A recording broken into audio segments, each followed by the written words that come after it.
حج کو اللہ تعالیٰ نے بذات خود فرمایا وَلِلَّهِ عَلَى النَّاسِ حِجُّ الْبَيْتِ مَنِ اسْتَطَاعَ إِلَيْهِ سَبِيلًا،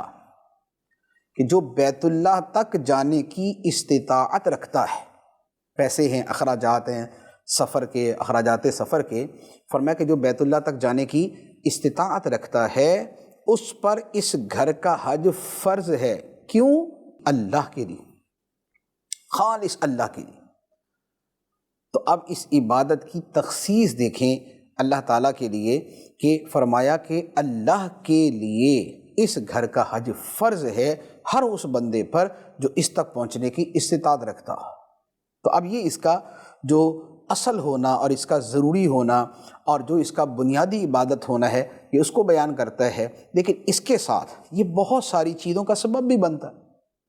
کیونکہ حج جو ہے یہ حصول تقوی کا، یہ حصول محبت کا، یہ گناہوں سے بچنے کا، یہ بہت سی چیزوں کا ذریعہ ہے۔ قرآن پاک میں فرمایا فَمَنْ فَرَضَ فِيهِنَّ الْحَجَّ فَلَا رَفَثَ وَلَا فُسُوقَ وَلَا جِدَالَ فِي الْحَجِّ، کہ جو ان مہینوں میں حج کا ارادہ کرے تو نہ تو ان کے اندر کوئی ہم بستری وغیرہ کی بات کرے اور نہ گناہ کی بات کرے اور نہ جھگڑا کرے۔